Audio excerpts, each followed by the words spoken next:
Hello and welcome to the latest edition of the Maine Brewbus Virtual Brewery Tour. My name is Don Littlefield. I'll be serving as your guide today, and our special brewery that we're going to be visiting is Rising Tide Brewery in Portland, Maine. Rising Tide is a company that started as a business just about 10 years ago, and we'll be talking with Nathan Sanborn about what a very interesting decade it has been and how it has ended. That first decade has ended with some major changes to their business. We started doing these virtual brewery tours a short time ago when we had to change our model. We had to find a new way to connect with our fans, to connect with our partner breweries, amongst lovers of Maine craft beer. So we invented virtual brewery tours, and we're pleased to welcome Nathan Sanborn from Rising Tide to our broadcast. Hello, Nathan. Hello. I'm having a little bit of internet connectivity issue, but we're going to give it a shot. Can you hear me? Well, your audio is solid, man. I'll say that. All right. We can hear you. We can see you. And, oh, my goodness. I don't even have to ask what you're drinking in your glass. Well, it's just got canned today, so had to jump on there. Nice. Well, I was able to work with our partners at carhopme.com. They're helping us with these virtual brewery tours. They're offering a special code to anybody who is looking to get a delivery of local beer. If you use the code BREWBUS, you can save 50% off your delivery fee. Now, I looked today. They've added a few more spots. They've added Liquid Riot as a brewery. They've added some additional distilleries. So right now I see 3 of Strong, Stroudwater, Split Rock, which are all in Maine, as well as Bully Boy, which is out of Boston. And then they've also added Novare Res today, which means the bottle collection is now available for purchase and for delivery to your home. So through CarHop today, and the generosity, I should say, of Nathan, I was able to get a special delivery of Maine's favorite Maine Island Trail Ale. And so I'm going to be enjoying that in my glass as well. And with that, I'll be offering you cheers. Absolutely. You didn't wait for me, I noticed. Sorry. It's all right. All right. Cheers. Officially, My Day in Maine will be tomorrow. That's a little bit early. We'll ask Nathan some of the decisions that have come up to make that happen. But first, Nathan, thank you very much for joining us. I'm pretty excited because I think you're in a good mood today. And I think for those, it's been a couple of weeks. I understand that, but for those that are watching and listening, could you tell us how you got started with Rising Tide just about 10 years ago now? Yeah, 10 years ago. Wow, that seems like an eternity. It also seems like about 3 or 4 seconds ago at the same time. Right. Absolutely. Kind of a wild thing. 10 years ago, or about 11 years ago, really, I was a stay-at-home dad and a graphic designer. And my son was getting ready to go to school. And so it seemed to me I had to find something to do because I wasn't really enjoying being self-employed as a graphic designer. And So Heather asked me what I wanted to do with the rest of my life, and I said, well, I think I'm going to open a brewery, which is definitely not what she thought I was going to say, I'm pretty sure. What did she think you were going to say? She kind of went along with it, and I don't know, she thought maybe I was going to go back to school and become an astrophysicist or something, because I definitely have a thing for space and astronomy. But right. Yeah, no, it was very came out of left field for her, but she supported it, and here we are now, 10 years later. And so that's a very quick synopsis, but we like to tell people on the Brew Bus that it was not an easy decision, that you actually had to do a bunch of homework and provide a business plan to her on deadline for her to review to see if it was actually a viable plan. True? Yeah, that is actually accurate. And she said, because we were going to self-fund to get started, she said, well, we can do this if you're really gonna, you can make this into a viable thing. So prove to me that you can make it a viable thing. So that was my introduction to business, really, was to write a business plan for a brewery. Mm-hmm.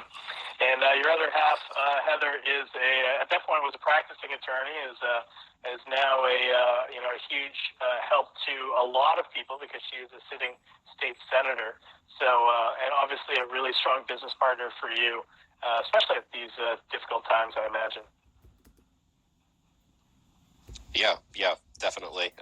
If it wasn't for all of Heather's work and the fact that she's way smarter than I am, both in business and in life, we never would have made it past about a year. So, pretty much all of our success rests on her shoulders as far as I'm concerned.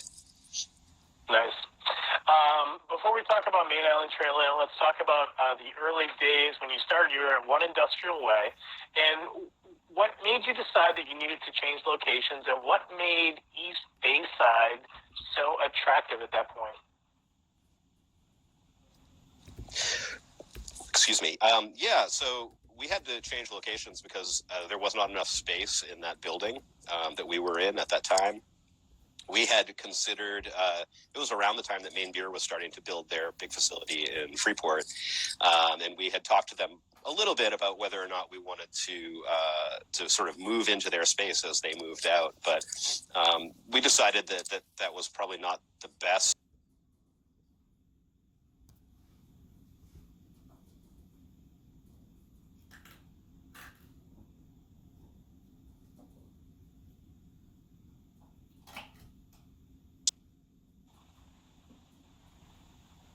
At the time there was not much going on, but in this neighborhood, but we felt like there was real opportunity here.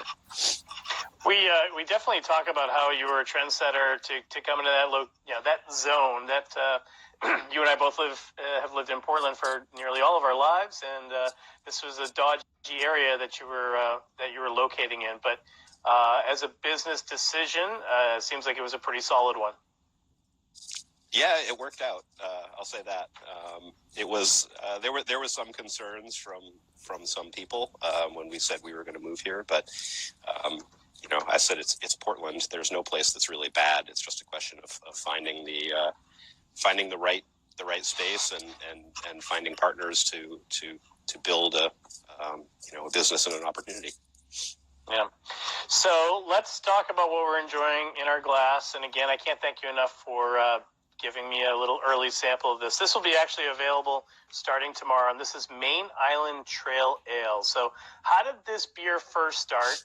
And then let's talk about what the traditional Mida Days are all about and how this one will be a little bit different.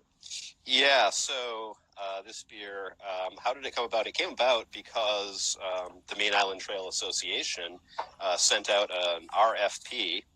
I think that was 7 years ago now? Something like that. For their 25th anniversary. They wanted someone to brew a beer to celebrate their 25th anniversary. And, Heather and I spent a lot of time on the water and sailing and boating, and we had so we were already members of the Maine Island Trail Association and knew what they were all about. So we thought it was a great fit. So we sent them a proposal and said, we'd love to brew, 30 barrels of this beer for you that we're going to sell. We'll make some 22-ounce bottles and a bunch of kegs, and we'll give you a little bit of money, and it'll be fun. And so they selected us as part of that, and we did some back and forth recipe development with them. They were a little bit involved in trying some pilot brews, and we kind of settled on this basic recipe, and we brewed 30 barrels of it for them and sent it to our distributor. And then 2 days later, I got a phone call from my distributor saying, "When's the next batch coming?" And I guess it's sort of all history from there. We were only supposed to brew 30 barrels that first year. We ended up brewing 5 or 6 times that in the first year, and then grew exponentially from there. Yeah, and had to make some equipment changes and additions to keep up with the demand. So I'm going to try a trivia question. For those of you that are watching live, if you are a fan of Mida, can you tell Nathan and I the very first place that it was poured? Because I think I know the answer. I think you probably remember the answer. So you can just answer in the comments if you can tell us the very first place that Maine Island Trail Ale was poured, either the event or the location. And we'll find a prize for you here. If you have questions or comments, comments for Nathan Sanborn of Rising Tide. You can also put those down in the comments on the bottom left of your screen. And I'm Don Littlefield. You're watching and listening to a virtual brewery tour with Rising Tide. Nathan, before we get going, I wanted to point out a few people that have joined us here. Our friends at Knox Brew Tours. They're down in Knoxville, Tennessee. They have joined. Experience Maine. Hello, Experience Maine. Selling Craft Beer has joined.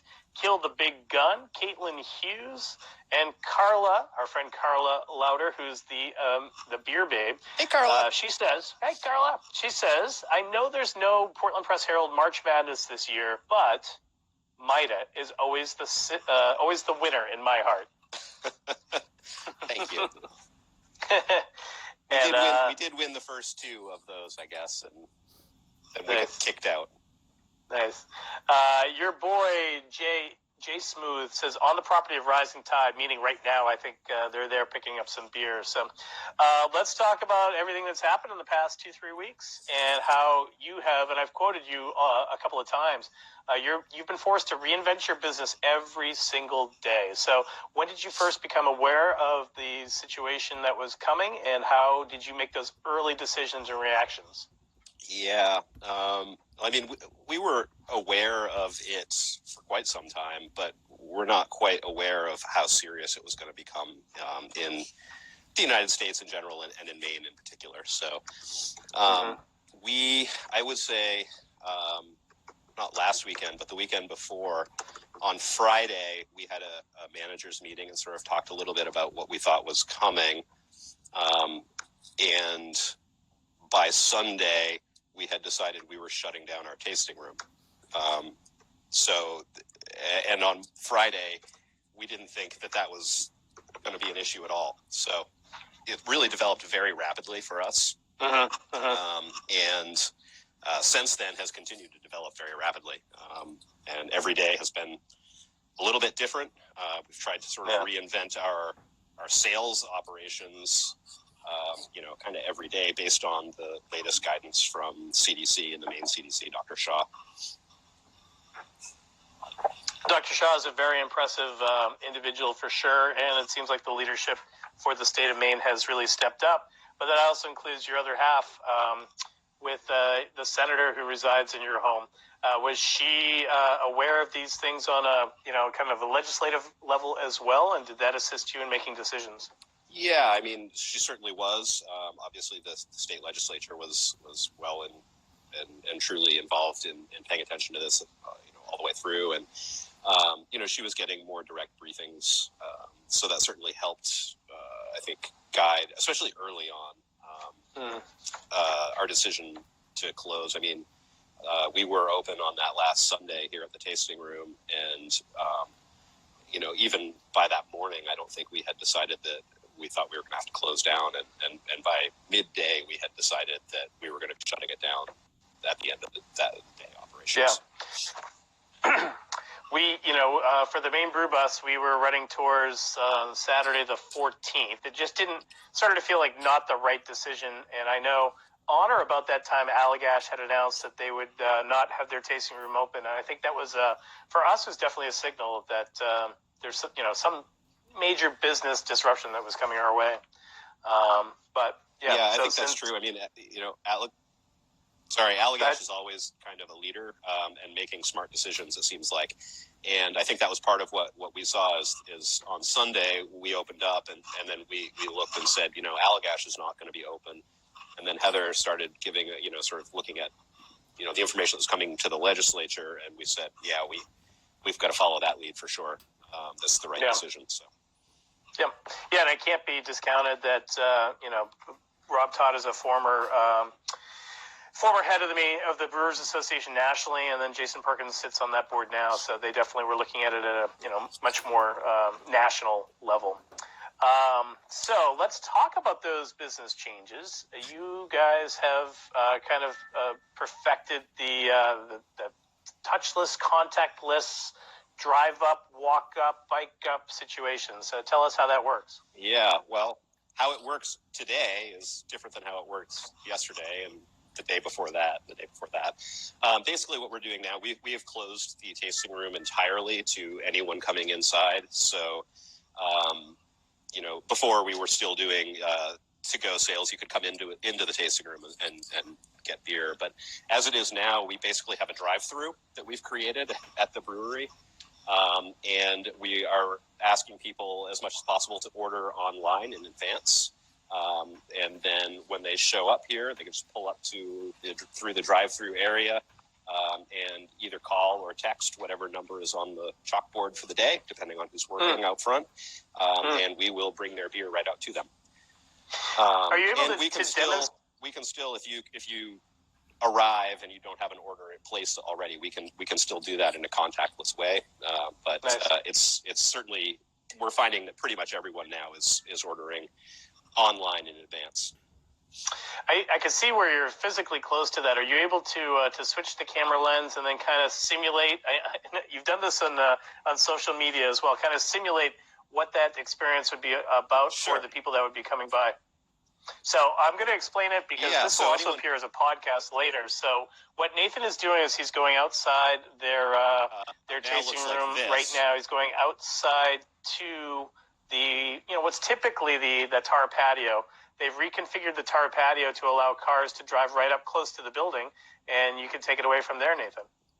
Yeah, absolutely. So normally this obviously is all closed off to traffic out here because it's usually lots of revelers on our patio drinking. But so now if you come in and drive through here, you can come right up to this door, which is normally open for people to come in and out. But if you drive up here, you'll see there's just some chalkboards out here with your deal for the day. If you haven't ordered, you can call and place an order over the phone. And we have put our square reader right outside, so you can pay right here when you come through. And if you haven't paid online already, and then we'll just pop right out here, load you up, send you on your way. And load it up could include putting it on that table, I imagine, so that you're not necessarily leaning into a car or anything like that. That's correct. I mean, we can put it there, leave it there, or if you have a trunk you want to pop open, we'll put it straight into the trunk for you. That's great. So drive-through service at Rising Tide, and you can pre-order. You don't have to. You can prepay. You don't have to. And if none of those appeal to you, you can use our friends at CarHop, carhopme.com.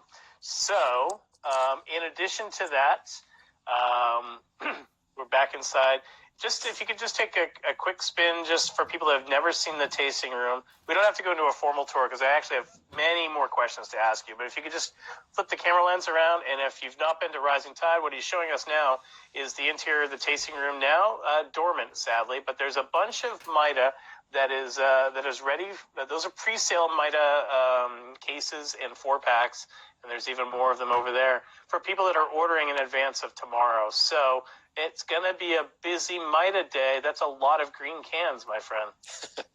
Yes, it is. It's kind of an interesting thing. We had to sort of make a last minute or on the fly decision. Again, we're talking about how we have to sort of rebuild our business plan every single day.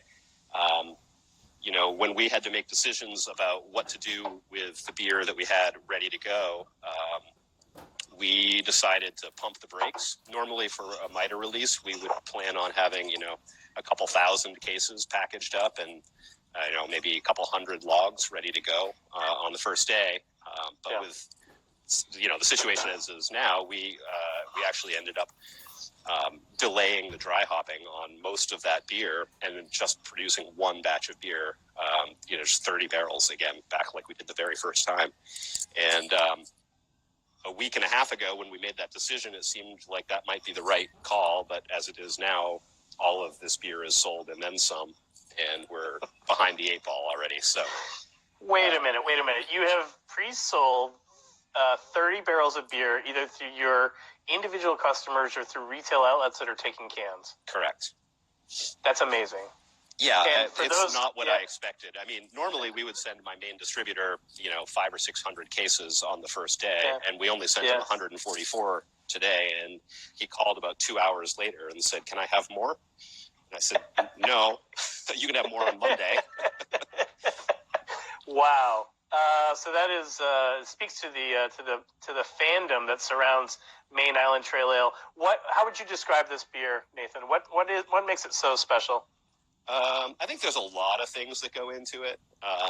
One of the things is that it's just super drinkable. It's really crisp, really beautiful hop aroma. It's very light but flavorful at the same time. And we call it a session IPA.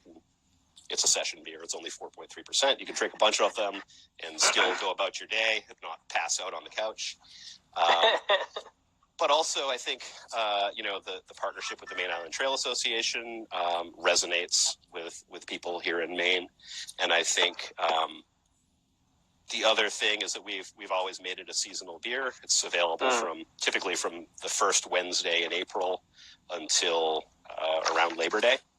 And people think of it as a return to spring or the beginning of summer even. And so that, I think, plays into it as well. So we've got a few folks that have joined, and we've got a question which I'm pretty sure is a setup, but I'll say it anyway. We have a guess of the first location that Mida was poured at ever, of the Thirsty Pig, and I'm going to say that's incorrect. That is the site that Mida Day normally has a celebration, but that's not a correct answer. Correct? Don, I actually don't remember who first poured it in draft. I'm excited to hear what people say. Well, let's hope I'm right, for crying out loud. Let's see. We've got Brew Bus Zach has joined us. Hello, Zach from the Brew Bus. Bigelow Brewing. Hello to the team at Bigelow up in Skowhegan. Hey, guys. Our friends Mass Brew Bros down in Massachusetts, probably wondering when they're going to get their Mida. So let's talk about that. Is Mida going to make its way outside the state of Maine? It is. Yes, it is. I'm not sure exactly. It should go sometime next week. But again, because we got ourselves into this little bit of a predicament, I'm not sure exactly. That's not my part of the job. I just make the beer, and I've been told I didn't make enough. So you got to make more. Yeah, that's great. We want to say hi to Maine the Way. And we have a question from Fitchy, so I know it's a setup. Hello, Nathan, big Rising Tide fan, and I want to thank you and Heather for everything that you do and that she does for beer in Maine. Quick question, your feelings about close talkers during this time. Are we phased with, let me get it correct here. I'm missing something here. I've missed it, but Fitchy apparently knows something about close talkers. He just knows that I don't like it. Any time. And I have a lot of friends who are close talkers, and I'm always like lean back, and it's funny. It's I have a very sense of personal space, so when I have close talkers, I always have to chuckle and back up. So yes, in this time of social distancing, don't do it. Yeah, exactly, and that's helpful to do that. Anybody who's fastidious about washing their hands, you are vindicated. And if you want to kind of be isolated away from people, you're now surrounded by people that are doing the same thing with you. So that's interesting. I mean, even here, right? So we're running a skeleton crew at the brewery right now, and there's just 3 of us to handle all of the production. But even here, with the production team, it's important we spend a lot of effort making sure that we're staying away from each other, doing a lot of sanitation, extra sanitation, of high touch surface areas that we don't normally do during the day. So nice. Yeah. More work to be done. Let's right. talk about sanitization. Let's talk about sanitizer. So Rising Tide is among the many Maine businesses that are participating in a joint effort to produce hand sanitizer. Yep. And it sounds like you didn't even know how large the effort was. It's building every day. But what part is Rising Tide playing in this?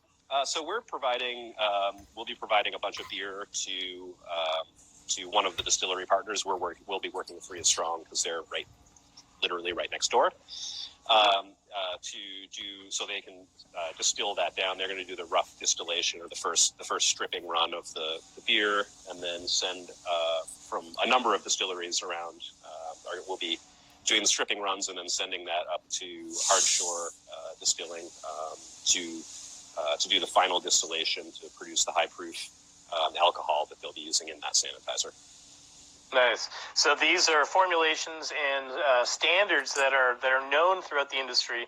Distilleries are fairly well positioned to make the final product, but what breweries are doing is supplying beer so that the base product for distillation is already there, and that's a donation that you're doing, and all the services being done by the distilleries are donations, and the final product, I imagine, will first be heading to healthcare workers and first responders. Yep. And not necessarily a consumer sale, but that we could get there if we get enough product made. So that was probably an easy ask once you were requested to do that. Oh yeah, that's no big deal. Yeah. Are there other changes in production that you've made?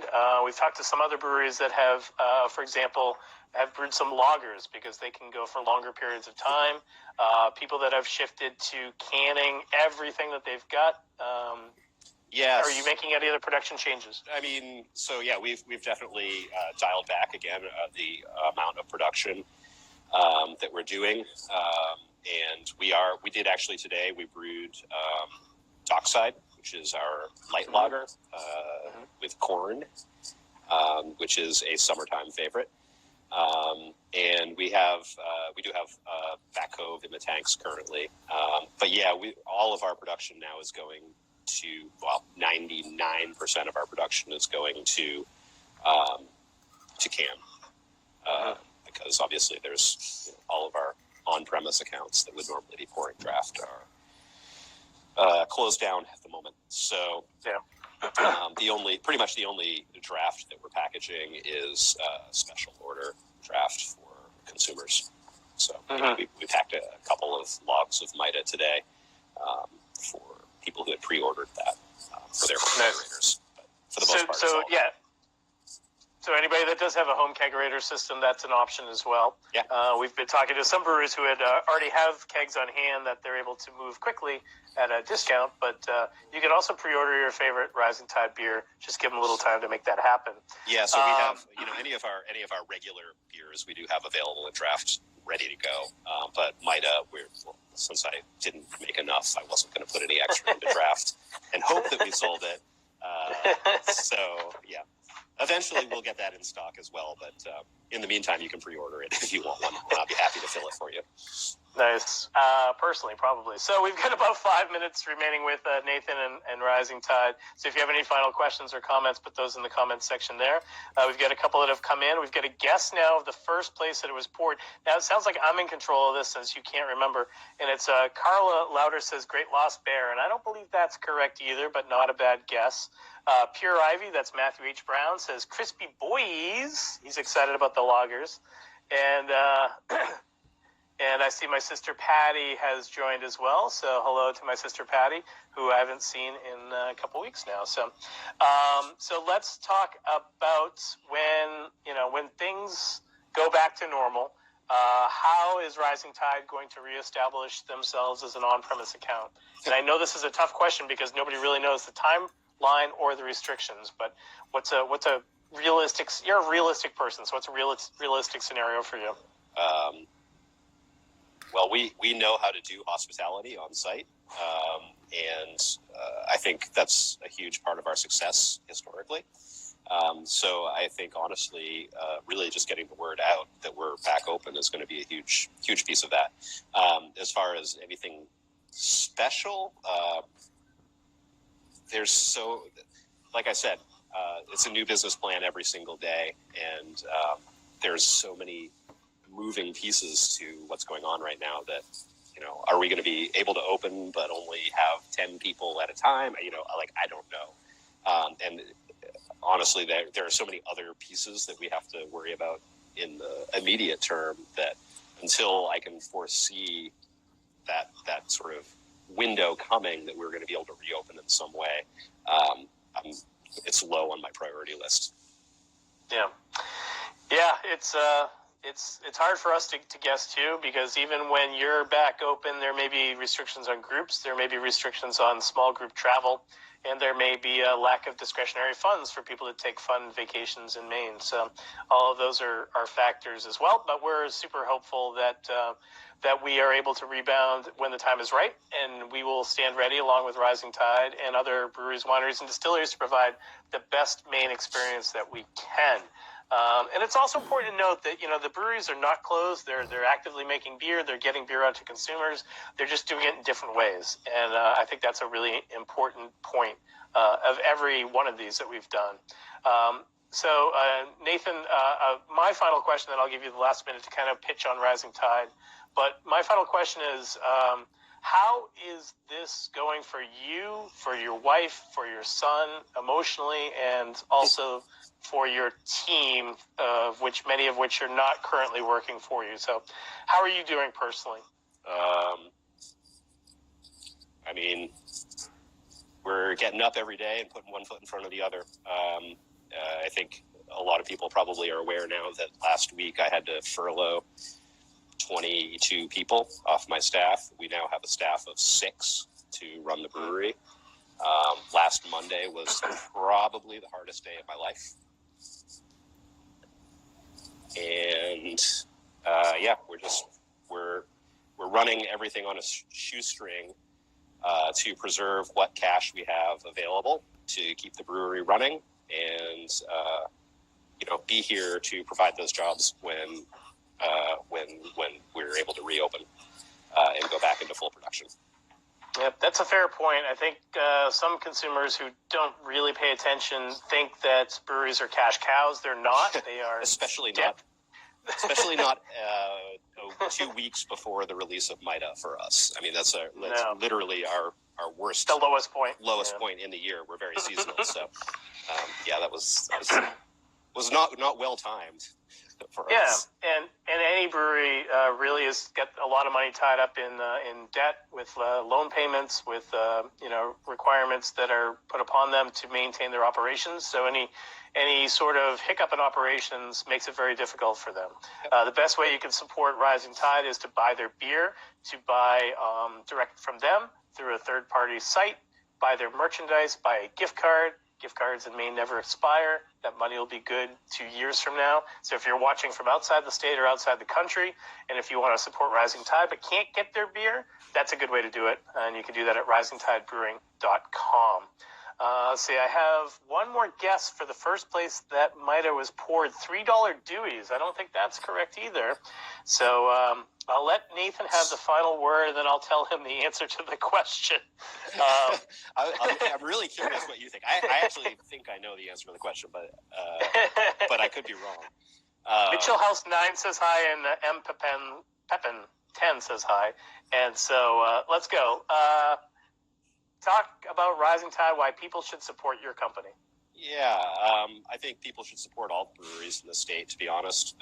But if you support us, we'll still be here when we're able to reopen and, provide that community space, which I think has been, a hallmark of what we do, for the past 10 years. And you'll be able to get, 25 people back, 22 people back to work. So that's great. We just look forward to celebrating with you all again. So we appreciate any support in the meantime, and support all the breweries and all the local businesses that you can. Small business is critical, and it's a huge part of what makes Maine and Portland what it is or what they are. And I just encourage you, whatever you can do, go for it. And don't forget that Rising Tide coined their name from an idea that when an economy is performing well, all people will benefit from it. So Rising Tide lifts all boats. Now's the time to lift some boats. Now's the time to support Rising Tide and all Maine breweries, wineries, and distilleries, our hospitality workers, and our folks that are in lodging as well. Everybody is struggling right now. So well said, Nathan, and it speaks directly to the core of your business. Let's see, final thoughts here. Carla says, we love you guys. We know tough decisions are necessary, and that's true. It's right now it's a little bit of a survival mode. Our Fitchy says, love you, Rising Tide. Travel More says, we love our Maine breweries. Keep strong, Rising Tide. And then M. Pepin, says, cheers, but don't tease drinking Mida in front of me. And even though a lot of it is spoken for, I'm sure people will still be able to find it in their retail marketplace and support your local grocer as well, because it will make it out in some coolers, I'm sure. It's heading to Massachusetts sometime next week, Michelle, so look for it soon. We know exactly who that person is. Yes, I do. Bigelow Brewing says, cheers, Rising Tide. And now here is the question and what I think is the answer. So the first place that I believe that Maine Island Trail Ale was poured was at Portland Green Drinks on a Tuesday evening at the Portland Company Complex in Portland. That's because right. The beneficiary was Maine Island Trail Association as the nonprofit that night. Am I right? You are. That's what I thought too. So yes, you are right. Perfect. As far as I'm concerned. Perfect. It speaks really to what Rising Tide's all about. The first time they poured this super popular beer was to benefit a nonprofit, and they continue to do that. It's time now to help all of Maine's breweries. So, Nathan, this has been fantastic. I really appreciate your time today and your honesty in what's happening, and we really appreciate it. So, you've been watching a virtual brewery tour with that guy, Nathan Sanborn, of Rising Tide Brewing. And you can support Rising Tide directly, but you can also support the Maine Brew Bus if you enjoyed this conversation with Nathan Sanborn, to support us by going to www.themainbrewbus.com. You'll see virtual brewery tours at the top of the page. It's the only tours we offer right now. If you click on there, you'll see that you can give us a virtual tip of $5, $10, $20 if you wish. It's never expected, but always appreciated. We will match any gratuities that are $100 with a gift card, which, as I mentioned, never expires in the state of Maine. So you can support us directly if you enjoyed this content, which will be available on YouTube as well as on a podcast within the coming days. Do that right at www.themainbrewbus.com. Finally, Car Hop is sponsoring these virtual brewery tours, so carhopme.com. I can hear the chimes right now. You can order your Rising Tide beer amongst other Maine breweries and use code BREWBUS to save 50% off of your delivery fee. With that being said, Nathan, thank you so much. I appreciate it. Thanks to Tom. Mida. Yeah, it tastes delicious, by the way. I don't even think I said that. It tastes delicious. And I look forward to doing this in person with you soon. Cheers. Cheers. Thanks to everybody for tuning in. We'll see you next time.